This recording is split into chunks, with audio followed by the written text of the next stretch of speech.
Good afternoon, Southwestern College. Are you guys excited to be here today? So the program's going to get started in just a minute, but before we get started, I wanted to do a couple things. I wanted to make sure you all, it's not there. There's a QR code that will be up on the slide. That is where you can submit questions for Danny Trejo or Rick Nahara while the program is going. We may have some time for 3 or 4, so I'm not going to promise that we're going to get to all of them, but we'll get to as many as we can. Before we get started, I want to recognize our Board of Trustees who are here tonight. We have Trustee Makapugai, Trustee Dumas, Don Dumas, Board President Alcantar is up there, Roberto Alcantar. So this is the time we introduce all our VIPs. We have our Southwestern College Foundation.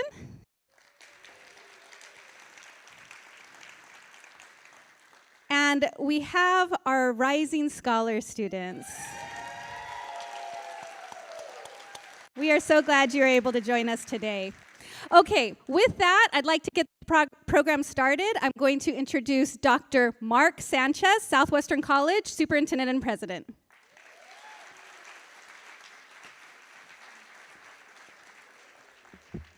Good afternoon, Southwestern College community. How you doing? Is that all we got?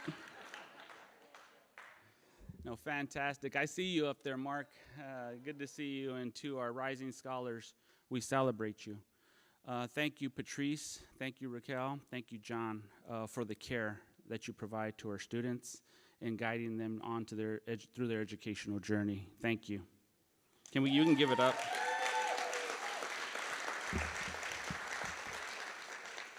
How amazing is it to be in this brand new facility that is not even a year old. It was made possible through our Measure Z bond project. It's a $600 million bond project. And really the vision behind this facility was really being able to create world-class arts and entertainment for our community in South County, in Chula Vista. So this vision is coming to fruition, which is amazing. It also highlights the community's trust in the work that we do as a college, serving Chula Vista. And we take that seriously, and we understand that we have to be responsible stewards of the public's trust and the public's funds. So thank you again for everything that you do in support of Southwestern College. Today's the President's Speaker Series, and so it was really a concept that was born in really trying to re-engage our community and bring our community back onto campus as we begin to emerge from a pandemic. So we're looking at bringing in world-class arts, entertainment and speakers. Right now we're in talks for September of this year with Shaquille O'Neal and LeBron James to bring them onto campus and share their,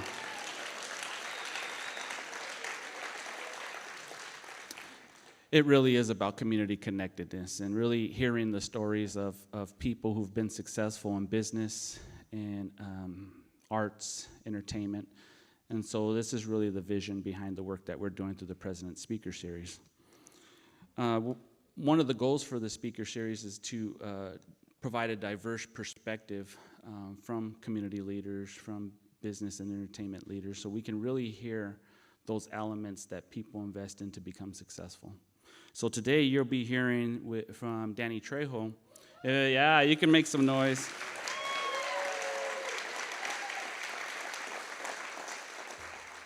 And this connection, bringing Hollywood to Southwestern College, was really as a result of the work with Rick Nahara, who is from, Rick Nahara. If many of you know some of his early work, he was a writer with the Wayans brothers for In Living Color, if you ever watched that show in the 90s. And he's also done work with the Latino Thought Makers. He also has a series on black and brown male student success with Dr. Cornell West. And so Rick was really the connection point between Southwestern College and Hollywood. So we're really pleased to have that partnership with him. I'd like to introduce Rick Nahara to kick off our program. Rick is an award-winning screenwriter, actor, director, producer, sketch comedian, author, playwright, coach, and a national speaker. He has an expansive portfolio of credits in all forms of entertainment, and he has received numerous industry awards for his work. From starring in films with Sidney Poitier, George Clooney, and most recently Mario Lopez from Chula Vista, California, to writing sketch comedy for Jim Carrey and Jamie Foxx. Najera is best known for starring on Broadway in his award-winning self-penned stage play, Latino Logs, directed by comedy legend Cheech Marin. Najera is only one of 3 Latinos to ever write and star in their own play on Broadway. Yes.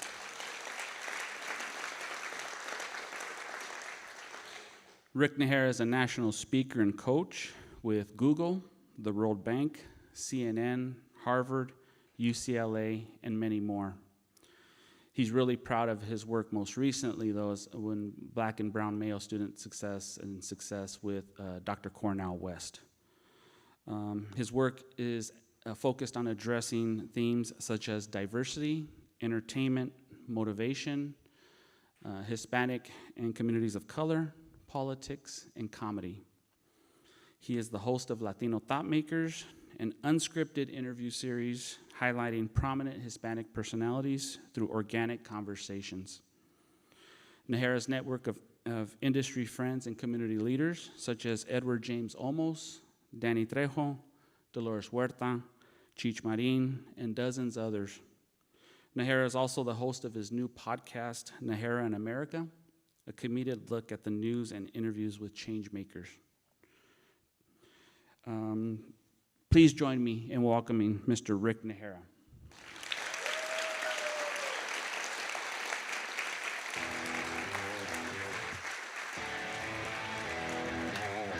You know, a lot of times people ask me, Rick, why do you write about Latino issues? Why do you talk about Latinos so much?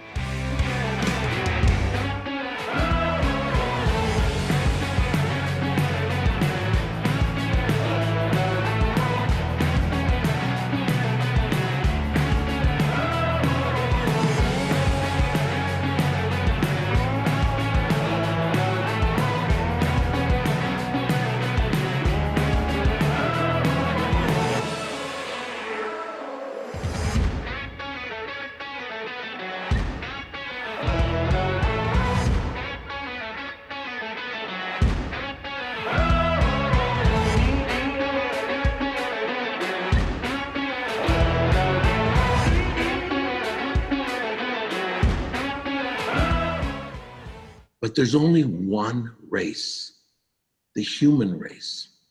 We can't really ever truly be successful if we could look and see our brothers and sisters living in not successful lives.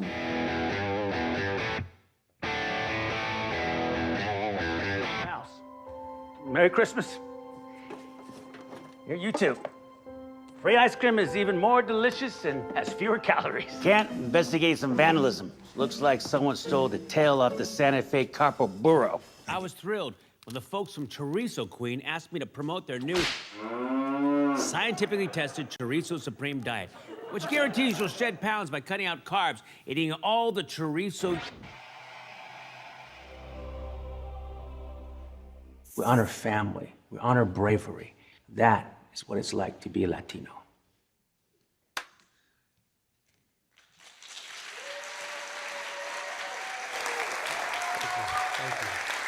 Thank you so much, thank you.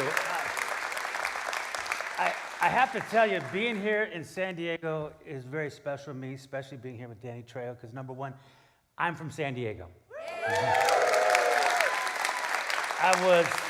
My family came here around 1910. My grandfather's a big Güero guy with blue eyes. He bought a house in Logan Heights. That time was kind of a boring white-class neighborhood. And when he bought the house, the guy saw my grandfather coming up, and my grandmother, who's indigenous and darker, came behind him. And the man looked at him and said, "Are you Mexican?" He said, "Yeah." Because if I knew you're Mexican, I would never sold you this house. He said, "Well, it's too late now." So he was a baker at Sunbeam Bakery down outside. He made Wonder Bread, of all things, for me, and I grew up on Wonder Bread. And I look at my family, and two of my cousins are married to Cesar Chavez's daughters. My grandmother was a union organizer in the canneries down near Logan Heights. My brother went to Vietnam. My father went to Vietnam. And I've just seen all the great things Latinos have done to contribute to this country. And I said, we got to change the narrative. I work in Hollywood, and I see the images of us. And Danny is one of those people that is always about helping other people. And just a quick story that I remember with Danny, the first time I met Danny, I went to give a speech. We were both speaking, I think it was a prison. And I was wearing a suit, and he was there. He was hanging out with some homeboys I knew, Jacob Vargas and different people. And I thought, I'm overdressed, man. I'm overdressed. And so he goes, Rick, you want me to introduce you? I said, sure, man, that'd be great.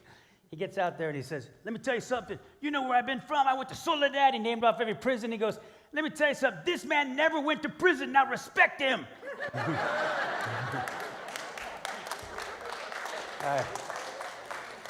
I felt good.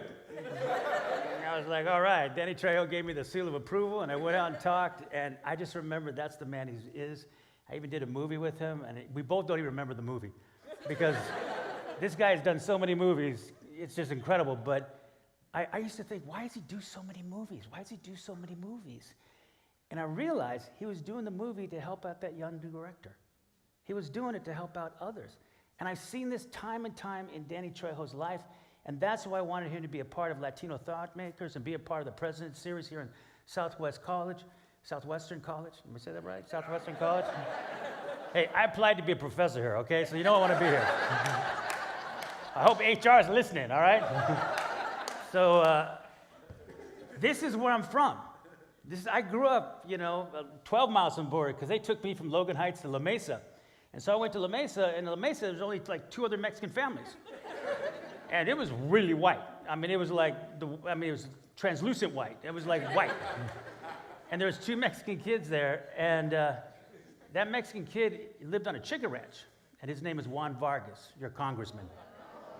Yeah, the other Mexican kid lived up the street and went to junior theater with his brother, Ty Ochoa.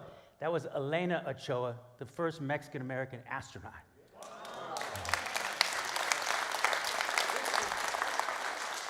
So a congressman, an astronaut, and a guy like me all came from La Mesa. We have talent in San Diego.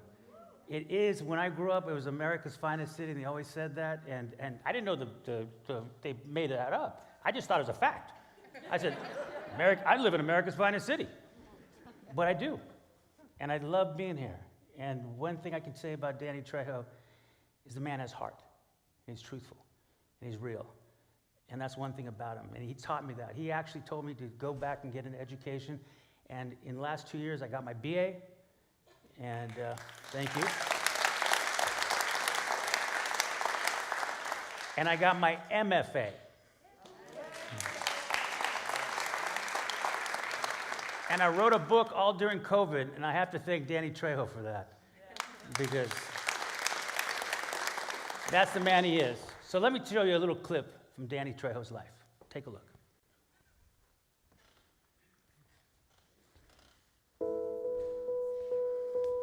Everything good that has happened to me has happened as a direct result of helping someone else. Everything.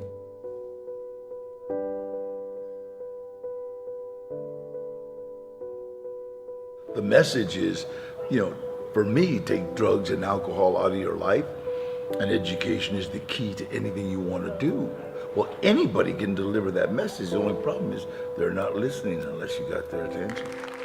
I want to tell you that this night's special to me because very few guests do I actually get a little nervous. And I get a little nervous with Danny because he could hurt me. But, ladies and gentlemen, Danny Trejo.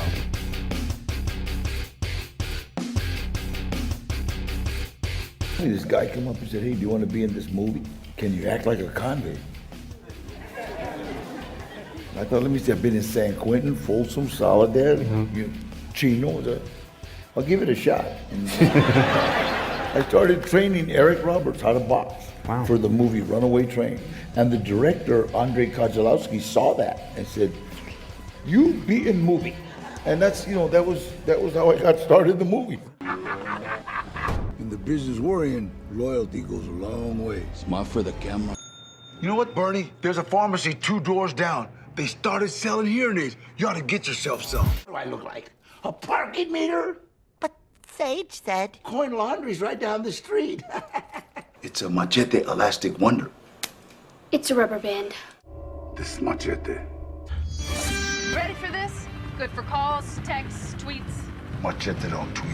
I have a lot of good role models, but I chose to follow someone that wasn't. Growing up, you could either be a laborer, work in a body shop, sand cars, or a criminal. 1968 in Soledad Prison, some serious stuff went down. You come to a point to where it just comes to, I'm gonna die. You know, I am worth absolutely nothing. When I came out of prison, 1969, I made a deal with God, you know, and just, you know, I will say your name every day, and I will do whatever I can for my fellow man. That's the way I live. Yeah. Beautiful. Your art, there's a message behind it. There's a social activism that I love about you. Your love for reaching, you know, at-risk youth, you relate.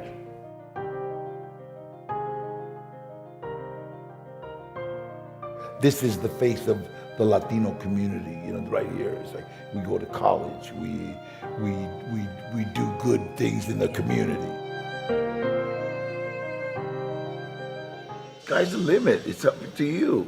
You know, personally, I'd rather shoot for the moon and miss than aim for the gutter and make it.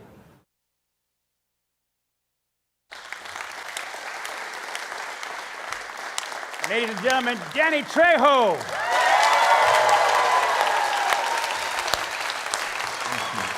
Thank you. Thank you.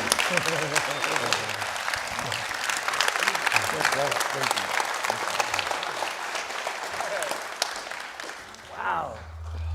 Oh, you know, I got to tell you, this is our third interview we've done. Did you introduce Shotgun? Hey, Shotgun Tom Kelly. Shotgun. Yeah.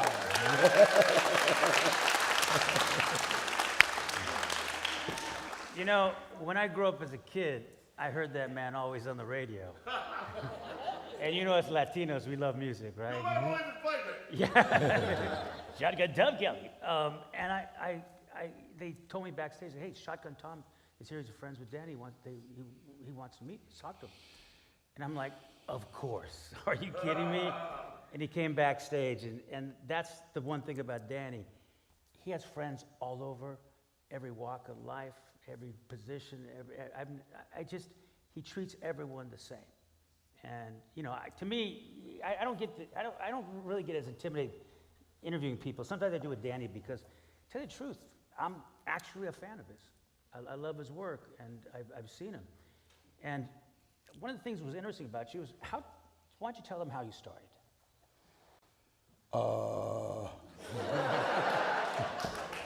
Actually, everything good that has happened to me has happened as a direct result of helping someone else.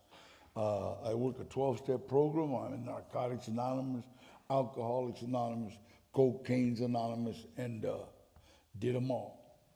And if they had a Glue Anonymous, when I was young, I was sniffing glue. But, you know, one of the things we do is service. You know, somebody calls and you go be of service. And I was working with this one kid, you know, and kind of his sponsor, I think. And we had talked about he was being a extra, but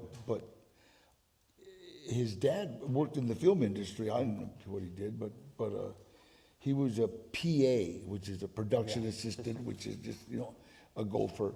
And he called me up one night and said, hey, Danny, you know what? There's a lot of blow down here, man. Come on down to my job. So I went down to a place called Dogtown by Olvera Street. Oh, yeah. It was already 11 o'clock at night, and I drank too much coffee at a meeting to go to sleep. I went down to his warehouse, and I walked onto a movie set of a movie called Runaway Train, John Voight and Eric Roberts. And by the grace of God, I walked in and said, guy said, hey, you want to be in this movie? I said, well, what I got to do? He said, be an extra. I said, extra what? Can you act like a convict? I'll give it a shot. You know what I mean? Like, I don't know what to say. I thought it was a joke. You know? And I took off my shirt and I got that tattoo. This tattoo doesn't say I was in the Marines. It doesn't say I love Mom. It doesn't say hooray for my university. It says this guy was in prison. You know what I'm saying? So I'll never forget. That guy goes like this, wait a minute. I'm wondering, what stupid gang sign is that? You know, how's that be running a Cubo? You know? And then he said, leave your shirt off. So I was standing without my shirt, and I'm looking at this older guy that keeps staring at me. God, I hate to say older, but he came walking towards me. He says, hey, you're Danny Trejo. Yeah. He said, Danny, I saw you win the lightweight and the welterweight title up at San Quentin. I said, yeah, you're Eddie Bunker. Eddie Bunker was the captain's clerk in San Quentin, and that is the most powerful job you can hold, is being the captain's clerk. And everybody knew him, you know, and he was really smart. And we used to call him the brain. But he says, hey, are you still boxing? I said, oh, hell no, I'm 40 years old. I can't get hit in the head no more. And he said, we need somebody to train one of the actors how to box. Mm-hmm. And I said, what's it pay? Because they were going to give me $50 for acting like a convict. You know? We laughed because we've been doing that for free. And Eddie had adapted the screenplay. You know, he wrote the screenplay. And so he says, well, it pays $350 a day, or $320 a day. And I said, how bad you want this guy beat up, Holmes? You know? That sounds like a hit. I wasn't making $320 a week, you know. And he said, no, you got to be careful. This actor's real high strung. He might sock you. I said, Eddie, for $320, give him a stick. Are you crazy? I've been beat up for free. And Andre Kozlowski saw me training Eric and saw that I could handle him. So I'll never forget. He goes, you'll be in movie, and you fight Eric in movie, and you be my friend. Now, if you come from a prison background, you want to know, well, what does being your friend mean? I'm sure, but I know some of you know what I mean. You know what I mean? I didn't come here to make friends, homie. And then he leans over and kisses me on both cheeks and walks away. I told Eddie, look, I'm going to train the kid for the $320, but if I'm going to be kissing that old man, I want more money. He's European. Yes, sir. All right, take a look at this clip. I'm going to show you guys a clip. I got it. And you look at the short.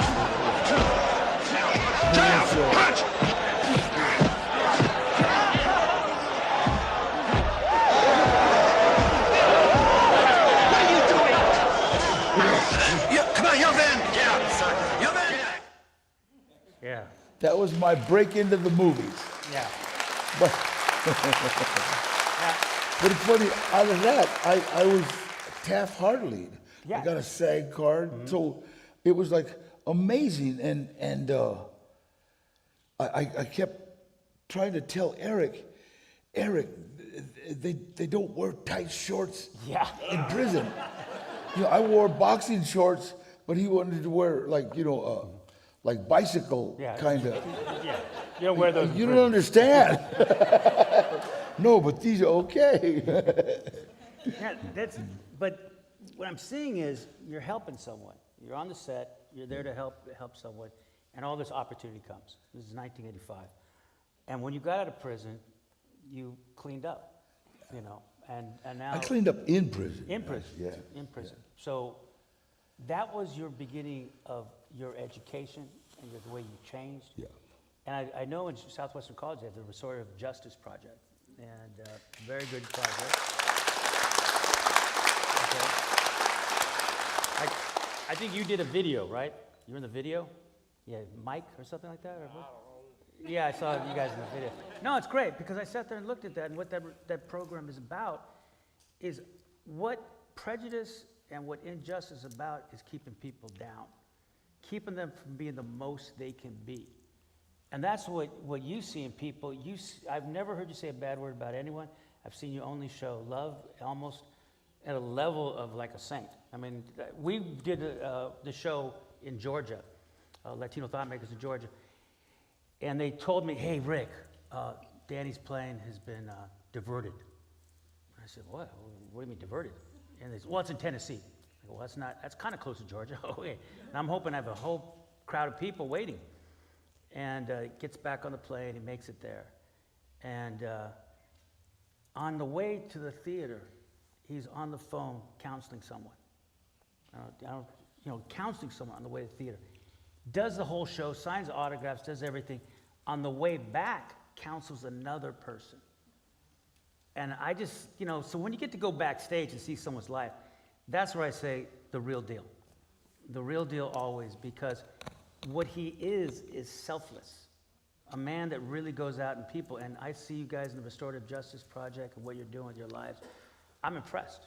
You can be here and you can transfer to a 4-year college. All these things can happen. And I applaud you, because you guys are my heroes too. So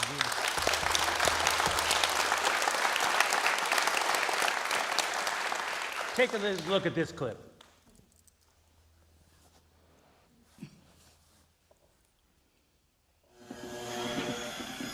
I brought you all new gadgets. Check it out, the very latest spy watch. Total communication center right there on your wrist. Cell phone, internet access, satellite TV, you name it. That baby will do everything but tell you what time it is. It doesn't tell time? No, there was so much stuffed into it, there was no more room for the clock. Well, are you sure these are new? We can't be running around with outdated equipment. Close your eyes and hold out your wrist. I'm gonna give you the one gadget you should always carry. A rubber band? Nope, it's a machete elastic wonder. It's a rubber band. Yeah, but it's also the world's greatest gadget. 999 uses. And the important thing is, you have to figure out what those uses are with this. He's right. Use number 1. A stylish bracelet. Use number 2. Ah! I'm gonna make a fortune with these.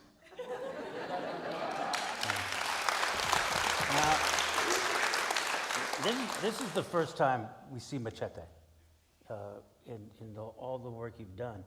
Did you think this character was going to blow up to be what it became? Me and Robert Rodriguez talked about Machete when I did Desperado. Mm-hmm.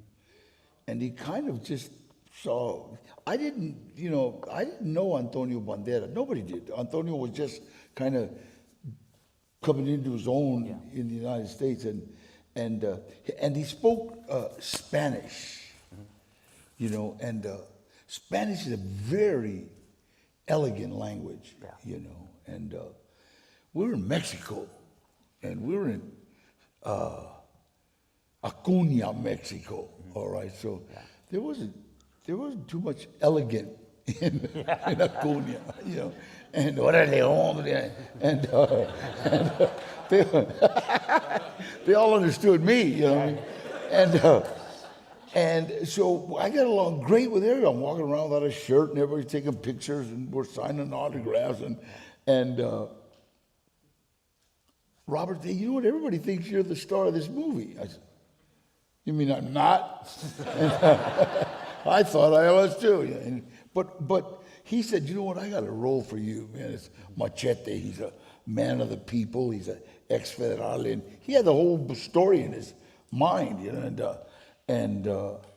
then we did Spy Kids, and that's when he said, hey, let's call him Uncle Machete, and so we called him Uncle Machete. And then when they did Grindhouse, they needed some fake trailers, remember in the old movies how they would. And so that's we made the trailer for Machete.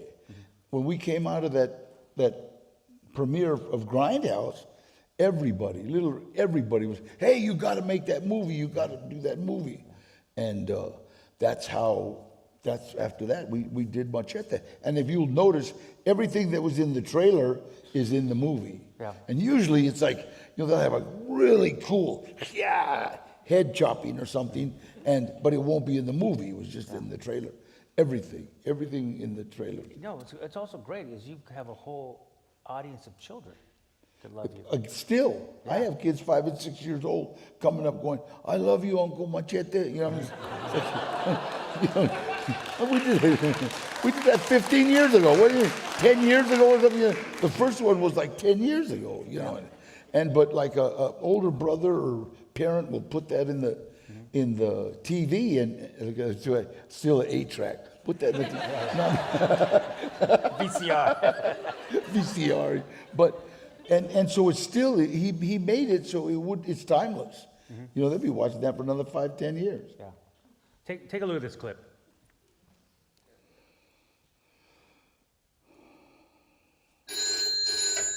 Sure ain't the governor. It's the president.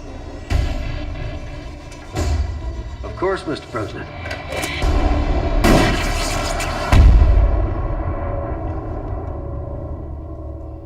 This is Machete. Trained to kill. Left for dead. Back for more. Taco time. Danny Trejo, Michelle Rodriguez, Sofia Vergara, Amber Heard, Lady Gaga, Antonio Banderas, Cuba Gooding Jr., Jessica Alba, with Demian Bashir and Mel Gibson as Foz, and introducing Carlos Estevez. I'm the President of the United States, man. Go kick some ass. Machete kills.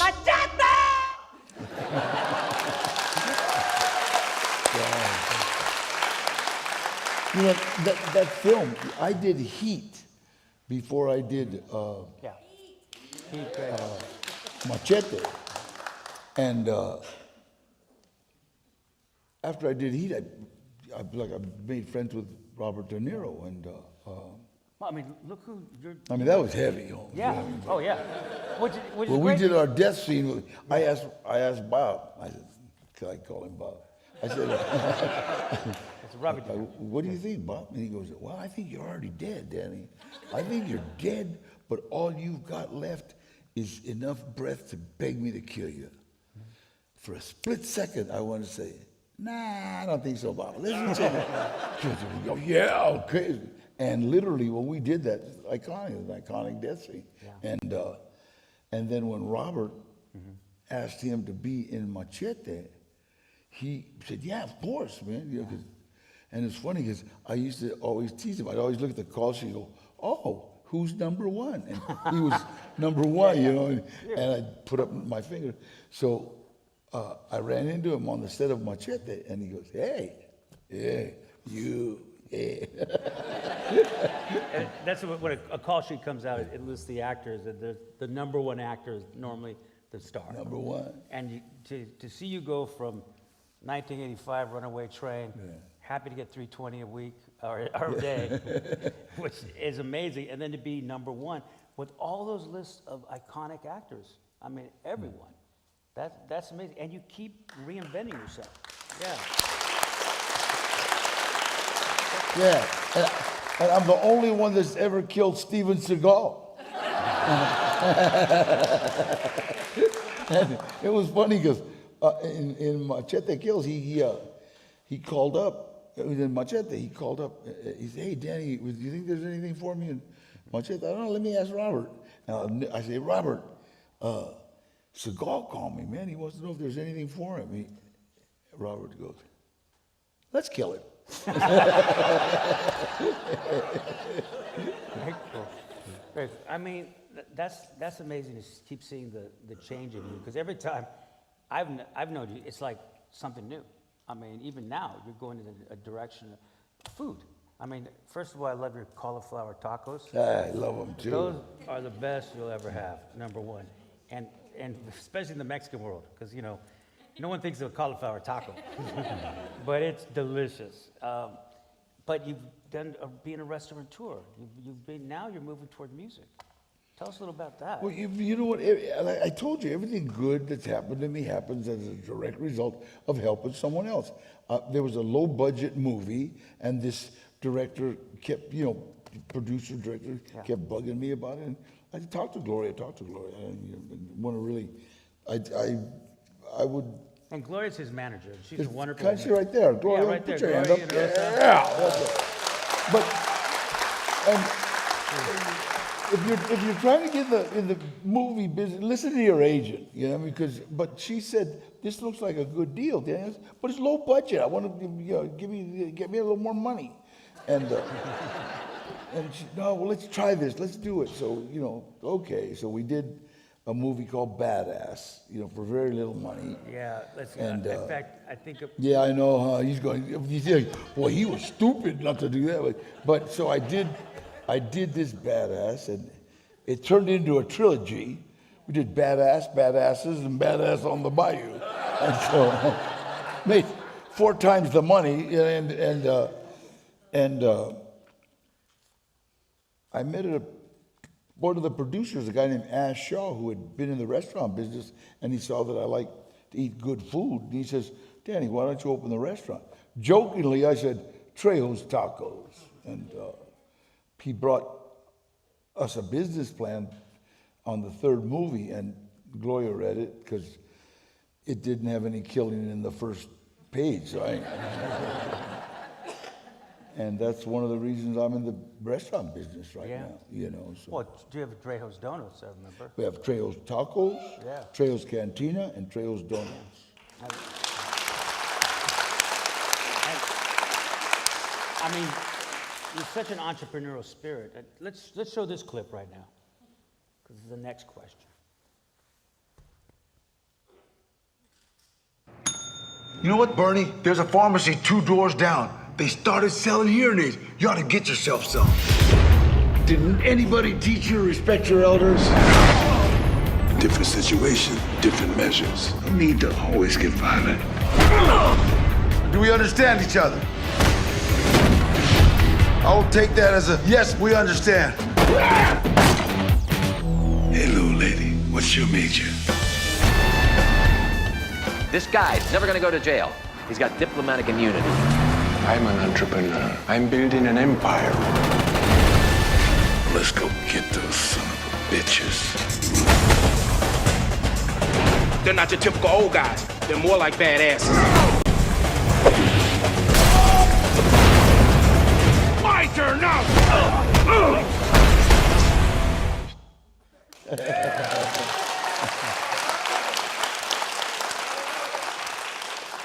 That was a fun movie. Yeah. How was it like working with Danny Glover? Awesome. Great actor. Yeah. Great actor, great humanitarian. And look, he's cool. All that. But he's really just a nice guy, too. Yeah. I mean, that's and he's really humble and grateful that we were working. We're both getting on in age, and we're in Baton Rouge, Louisiana, cold day, raining, and we're on the porch of this building, and we're watching this guy about 60, our age, and pushing a broom and trying to get things done so they can get out of there. And Danny, I remember Glover saying, I'm looking at him, I know what I'm thinking. He says, "Boy, by the grace of God." And I go, "Boy, you said that." It's like, I'm not making fun of him, but thanking God I'm not sweeping that broom, because real easy, real easy could have been doing that. Thank God he's working. Thank God I'm working, But it's so true. I think the more I guess my experience with just people I've worked with and known in Hollywood, there's a lot of great people. There honestly are good people. No one is from Hollywood. Everyone comes from everywhere else. Mario Lopez is from Chula Vista, and a great guy to work with, and really fun, and loves his family, and a great family guy. So it's all possible. It's all possible. And that's what you talk about. You say education is everything. And I told Mario, "Hey, Mario, don't go to prison, Holmes. You're too pretty. That is the most truthful thing I've heard in a long time. He said, that's why he learned how to fight. He can fight, boy. Boxing. Oh, yeah, he loves to box. He's got a business with Oscar de la Hoya, Casa Mexico Tequila. You know, you hang out with Mario, you'll meet Oscar, you'll meet Mark Roberts, who's producer. And on the whole, you know, people have gratitude. And I think that's what you have. You're gracious, you're kind, you have gratitude for people. I don't mean to pump you up so much, but honestly, that's a Latino thing. Anyone older than us, you give respect. That's all there is to it. You know what I'm saying? Funny, that's the way my Uncle Rudy, we were on the set of Desperado, and my Uncle Rudy kept looking at Robert Rodriguez, and finally he goes, hey, who's that? And I said, that's Robert Rodriguez, the director. My Uncle Rudy to the director, I go,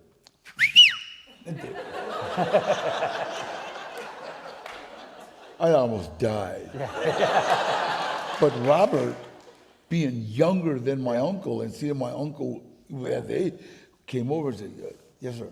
You know, and they started talking. All of a sudden, my uncle, hey, Danny, say hello to your primo. What? I found out Robert Rodriguez was my second cousin. Yeah. And so I thought, okay, let's make the part bigger, Holmes. He did. Yeah. We've done about 12 movies together. Yeah, no, it's like I was just in Hollywood recently, and Bruce Dern walks in. It's a Norms of all places. And I was there, and I see Bruce Dern, and he's older. So I run up, open the door, and I say, thank you for your service. Thank you for what you've done. And I look at people, and you know, I brought Mike backstage, and this gentleman right here is a hero, and was in the Marines in Vietnam, and I've seen, Danny was so respectful. He was like, you know, great, and I went overseas to entertain the troops, and I'm respectful too. Respect's a good thing. Gratitude's a good thing. Being gracious is a good thing. Giving,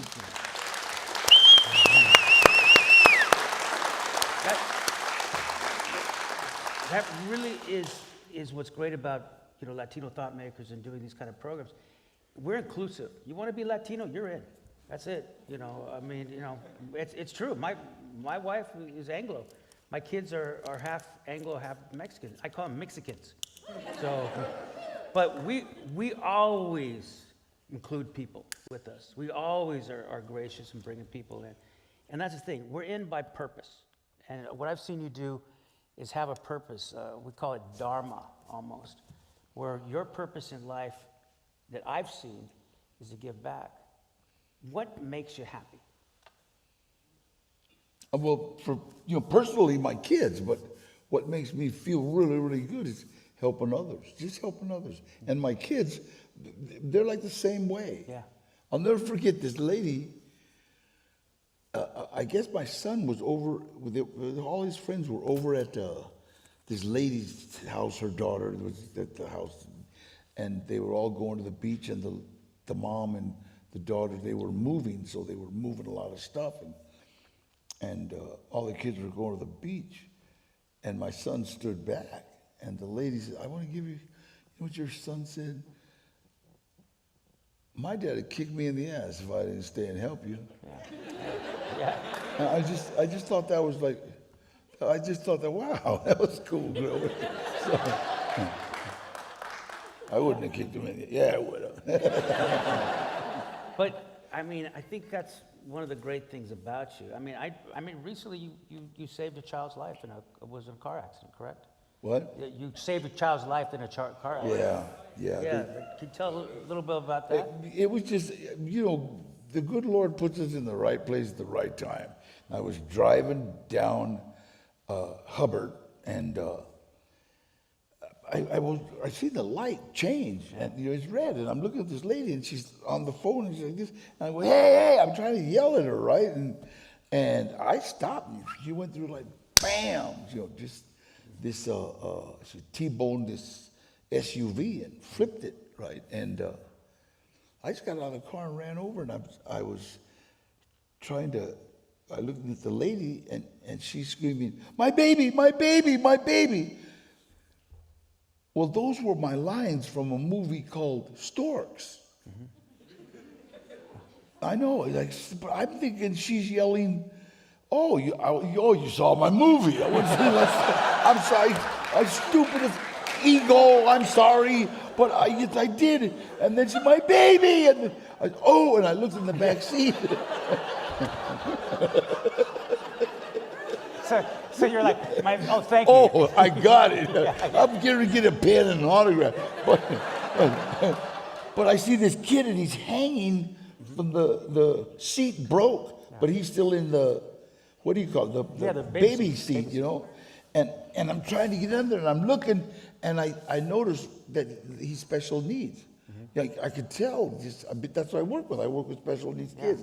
Raised a couple of them, I couldn't reach the seat belt. And so I hear this little girl say, "I got it, hold on, Daddy, hold on." And I see this little hand, she was on the other window, you know, and then I started smelling gas. I mean, there's like gas spilled all over. I'm trying to, because you can't grab a special needs. Autistic kids hate to be touched. And so I just started screaming, "Use your superpower, hold on to me, use your superpower." I don't know where I got that from. but I wanted to say, "Let's get out of here, there's gas," you know.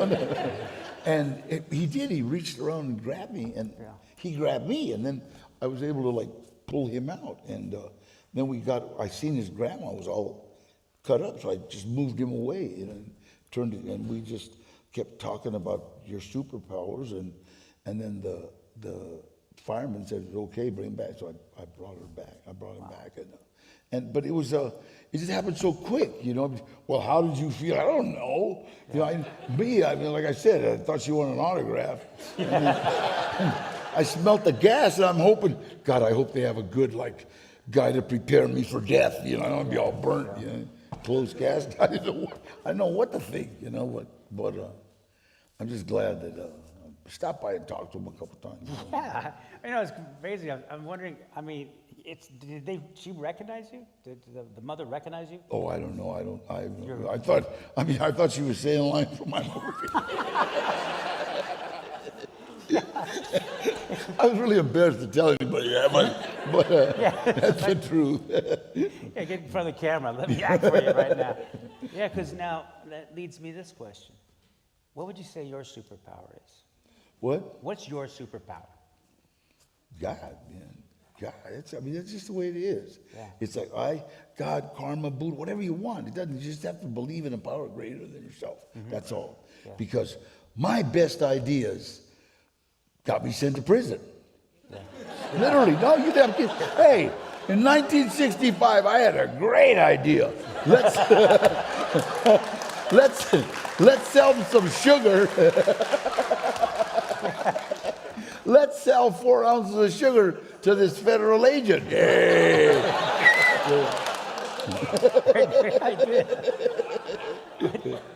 I mean, I got to tell you, I think your superpower is the fact that you point to a higher power. You know, I always think as a writer, because when I see that clip about me, I'm like, wow, I've done some things. It's amazing. Because you don't think about it, because my best writing does not come from me. It comes from a voice I hear.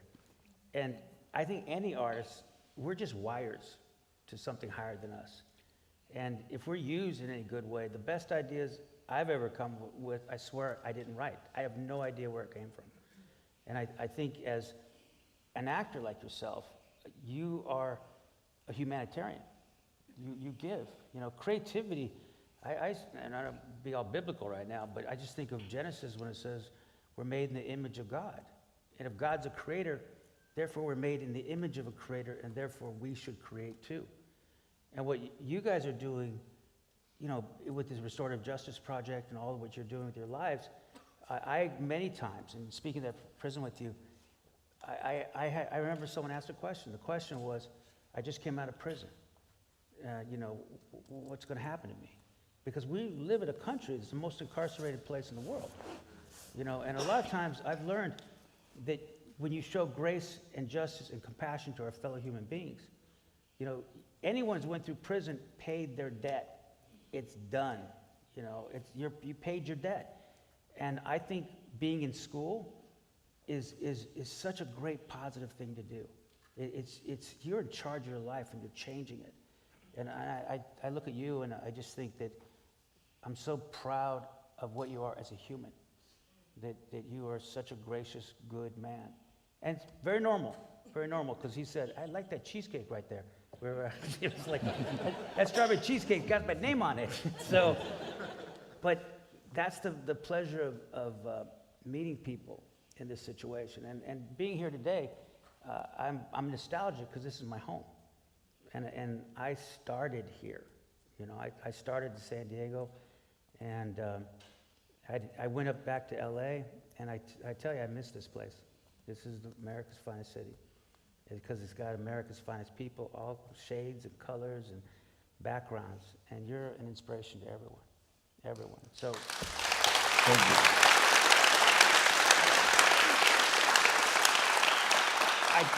I don't know if we have any questions yet. I don't know if Blanca wants to ask questions, or Zanita has any questions. You got it? Okay, great. All right, so what we're gonna do here is we had the QR code, and people could basically send in their questions. And no one's more honest than Danny, and I'll be as honest as I can if I have to answer any question as well. Because part of it is vulnerability. It's telling people where you're at, telling people this is who I am. And because it's an example to other people. You don't know whose life you're changing. I was teaching a class, and a woman says to me, she goes, Danny Trejo, you're going to interview Danny Trejo? I go, yeah. She goes, I was his NA class, NA group. And she goes, he's changed so many lives. I mean, I've just seen people walk up to him with tears in their eyes because he's changed so many lives. So we're going to have a moment where we're going to ask some questions. Have we got them? We got Okay. Is this about right timing? I couldn't see if you're standing or not. I wasn't standing. I was giving you a couple more minutes because I knew you had one more clip, but we're not going to show that one, huh? Well, do you want to show one more clip? Oh, you want to see this clip? Okay. All right. Let's show a clip.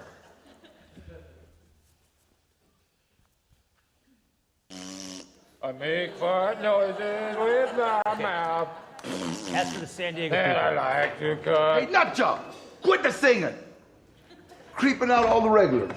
I'm expressing my inner anguish to the majesty of song. Look, Drunky, you've been coming in here every day, stinking up the joint with your craziness. Now what the hell is wrong with you? I've got no heart because a she-devil stole it. And you know what the worst part about it is? She's better than me. She's better than me. You know, times are changing. Ladies can do stuff now. And you're gonna have to learn how to deal with that. What? Were you saying something? Look, I don't speak Spanish.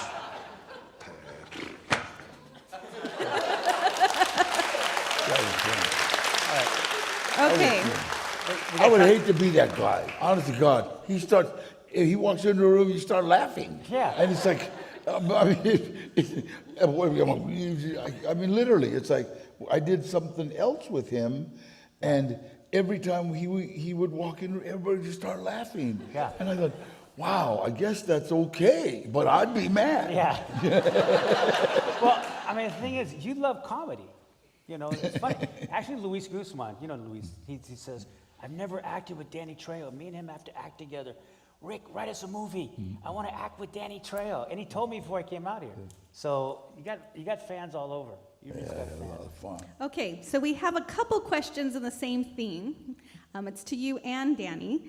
What advice would you give to Latino, Latina, Latinx aspiring actors and aspiring writers and producers? I would say for me, you got to get out of your mind what you think a producer, actor is.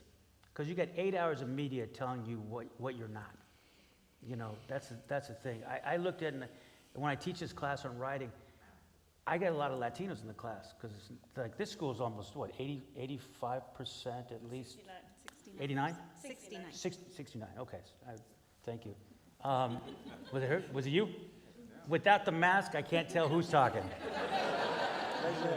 Right there. Okay, good. Because I actually have a really bad hearing problem. It's really, and I read lips when people are talking to me. And the mask, and now I'm totally deaf because I'm looking. But I would say, get out of your mind what you think an actor is, because the old days, Danny might have been not an actor in someone's mind, and you have to realize you have to say what you are first. I tell writers when I teach them writing, you have to say your name like an AA meeting. They say, "Hi, my name's so and so, and I'm a writer." That's it. And then they go, "Oh, I don't want to do that. I don't want to say I'm a writer. I feel weird saying I'm a writer." And I said, "You didn't say you're a famous writer. You didn't say you're a rich writer. You didn't say you're a critically acclaimed writer. You just said yourself a writer. And if you write something on a piece of paper, you're a writer. Now build from that." So I would say to our people, especially, because we haven't seen ourselves on camera a lot. And when I get the chance to talk to great men like Danny Trejo, that's an actor. That scene is fine acting. I've coached plenty of people, and I tell you, that is realistic, it is centered, it is real, and that's why the joke works. Because he's the one, you're the straight man right there. And you know your job, and you're acting, and you do it, and the comic comes out on the other side. So start to think of yourself in a different way. Don't let other people decide who you are or what you can aspire to be or what you can be. You are amazingly infinite possibilities in your life. So that's my advice. Danny? That's great.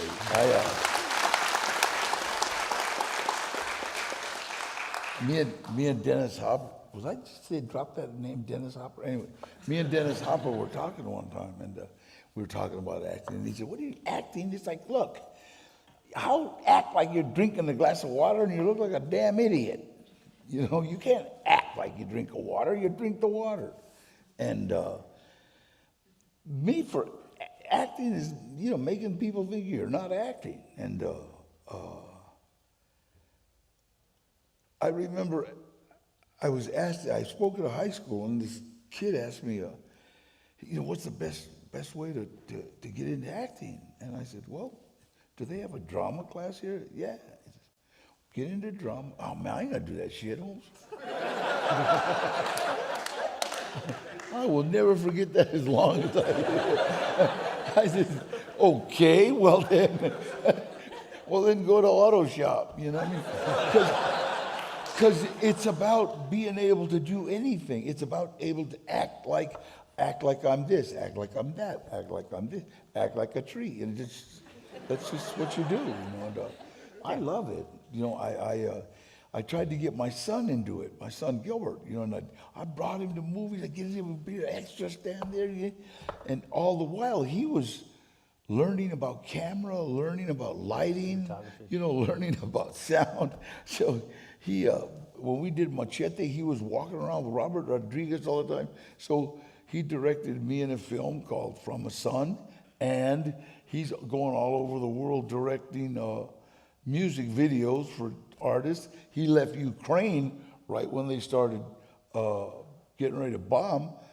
Gloria just sent him to New York because he's doing a job there. So it's like you just do it. You just get in there and do it, whatever it is. Like I said, it's making people think you're not acting. That's what acting you're being. is. I mean, that's a funny thing. If you watch an actor on stage and a cat walks by, you're going to watch the cat. Cat doesn't know he's acting, he's breathing. He's just in the moment. And it takes a unique actor not to act, not to exist, to breathe, to be a person. And some of the best actors I've ever met are actually really interesting people off camera, too. And, that's one thing about Danny, because you're so varied. I mean, restaurateur, music, you're now doing the music, and you actually, if I believe right, rap. But we started, no. Again, everything good that has happened to me has happened as a direct result of helping someone else. There was a kid that was killed, a kid named Gabriel up in Palmdale. And this mom and her daughter that were living in a battered woman's shelter hitchhiked from LA to Palmdale some of you know how far. That's a long ways. You know, it's about halfway from here to L.A. You know, and we had a fundraiser, and it was $200 for the winner of the singing contest, right? And this little girl, Twixie Diana, she sang. She was about 17. She started singing. And she blew everybody. It was unbelievable. I mean, she had one of them kids with a boombox in her throat. You know? And so she won, and then they were getting ready to leave. We're going to hitchhike back because they want to spend the money, right? Give you a ride. So anyway, we gave him a ride, talked to him. So me and Mario, hey, let's start a record company. You know, and I did at Trejo's Music, but wait a minute. And you got an album coming out. I want to hear. But the sad part is, so I got a couple other singers, right? I got Twixie, Tara, and Jasmine, and Twixie, she turned 18, and she found one of them slick ass convicts that was still on that pipe, and you know, so she took off running, and I put her in detox 3 times, and then the last time, about 4 years ago, she said, don't throw me away. I don't throw nothing away, girl, but God is going to take away that gift he gave you. You stay on that pipe and see what happens. You lose your voice, and pretty soon you'll be talking like me. No, I won't. So she finished her detox, went into a program. I think programs are amazing, and she's got 3 years, 3 months clean. I did an album with Baby Bash. It's called Trejo's Soul Collection, and she's on it, and my other singers are on it. Trish Toledo's on it, Baby Bash is on it, Frankie J's on it, Coda, and amazing, it's doing pretty well. Trejo's Soul Classic. So, and like I said, we just built a sound studio in my backyard, and we're gonna just keep doing music. So it's a lot of fun, you know. Yeah. And I was funny because I was playing with the mic, yeah, and I was singing a song called Outlaw, from San Jose to East LA. I'm a motorcycle rider, a highway flyer. I'm an outlaw, baby, just an outlaw. And Baby Bash heard me. So go get the and he album said, when it comes out. Let's put that on the album. I said, hell no, man, what's wrong? It's silly. You know, Dan. So that's the beginning of my record career. I got a record called Outlaw on it. Yeah, with Baby Bash.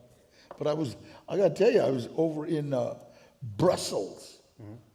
And I arrived at about 6 in the evening. I was exhausted because I had worked before I left. And so I got on the plane and came to Brussels and woke up, went to bed at 6, woke up about 1:30 in the morning. I was hungry, and I went downstairs and asked the guy, hey, you know, is there a place to get something to eat? He said, well, about 2 blocks, there's a restaurant. I went down to this restaurant. I sat there, I had an outdoor patio, and I'm eating. It's right by the river, beautiful. All of a sudden, big old biker-looking dude. I mean, this guy's like 6'4", 6'5", vest, you know, tree trunk arms, and he's looking at me like, and I'm looking for something to hit him with. No, I mean, if he comes at me, I'm gonna hit him, you know.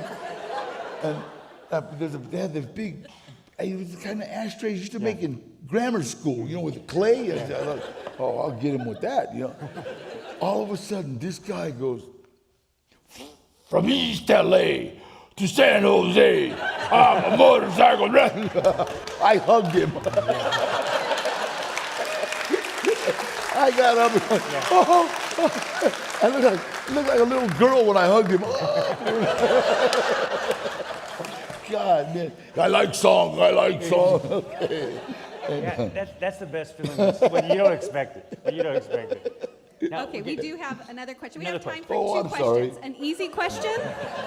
I'm gonna end it with the easy question, right. but there is one question here that I think crosses over from probably our restorative justice students to many of us in the room who maybe have experienced trauma in our lives. And so the question is, Danny, for you, how have you how do you handle survivor guilt, and how do you get over it? What was the question? What's survivor guilt? How do you handle survivor guilt? How do you get over it? Survivor guilt? Survivor guilt. I'm sure you've seen I gotta say, you know what? I just keep thanking God. You know, it's like I'm gonna tell you something. I beat cancer. I beat brain surgery. I beat hepatitis C, and I can remember when they pulled out blood out of my brain. I didn't even know I was bleeding, and the doctor said, I have never pulled more blood out of anybody's brain. And my daughter, you know, she's beautiful. She goes, he's got a lot of empty space up there. I laughed, you know what I mean? But she said, God's not through with you yet, Dad. Yeah. And that's survivors. That's what it is. Yeah. You know, because I mean, I should have been dead a long time. 1968. You know, I'll never forget. Henry Quijada said, hey, they're going to top us, huh, Dad? And I'll never forget that word, top us. And I said, yeah, maybe, you know. And I promised, hey, let me die with dignity. I'll say your name every day, and I will do whatever I can. I said inmate for my fellow inmate. I knew I would never get out of prison. Yeah. And then 1969, July. 1969. I remember Mad Dog Madden. That's his given name. Said, Trejo, we're going to give you a chance to spread your wings. You know what? Why don't you get out of here? Bring us back a life sentence. I'll never forget when he said that. Bring us back a life sentence. It was like I wanted to say bad words to him, but he just let me out of prison. So, but I couldn't believe that one human being was going to tell another human being, just get back here and spend your life in prison. You know, but he said, we're disgusted, we're tired of you. Yeah. You know, and I remember, I said, man, I got to keep my promise. I have. I mean, to this day.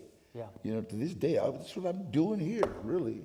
I mean, besides hoping to God somebody hears what I say, I'm helping me. Yeah. You know, I'm helping me. And I pray to God somebody hears it. Because you know what?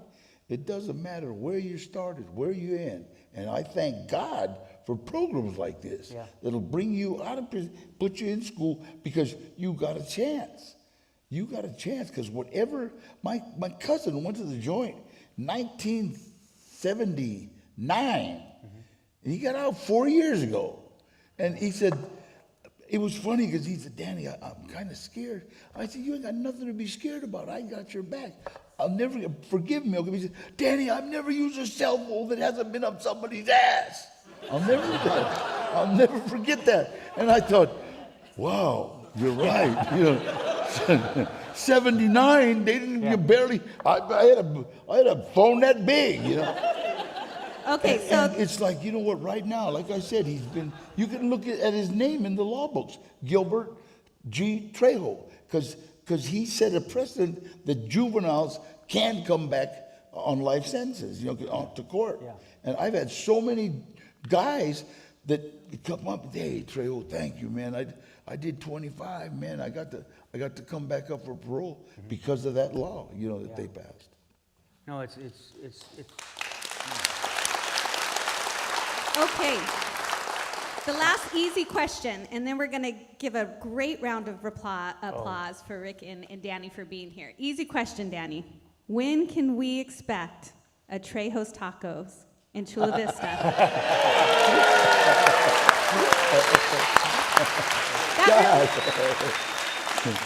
If it was up to me, I'd be here tomorrow. I love you guys, man. And we're just like, we had a couple of places picked out, and then the pandemic hit, so we just survived like everybody else. But I got to say, I think the good Lord let us survive because we never stopped feeding the homeless. Or I had 2 friends that supported 2 nurses that couldn't go home because they had little kids. Yeah. You know, so they rented them a hotel, and I said, "Can we go visit?" No. Thank But you. just pay Thank the you rent. both for being here. And if I could just ask everybody to give a big round of applause Thank to you. Rick Nahara, Mr. Danny Trejo. Thank you so much. Danny Trejo. Thank you. Danny Hey. Trejo. Thank you. Okay, I'm going to give you a little bit of instructions before you all leave. So we'll, God bless you. Thank you. I'll see you back there. okay, I'll take coming back here, Roy. if you want to meet Danny Trejo, we are doing a fundraiser to raise money for our restorative justice programs. There are Danny's new book is out in the lobby. You can purchase a copy for $20. You can purchase a copy for $100, and that will get you an autographed copy with him. So there'll be a line where you can line up after you purchase it. There'll be volunteers out there directing the way. If you've already purchased your book, please look for the volunteers so they can show you where the line is. And thank you all for coming today.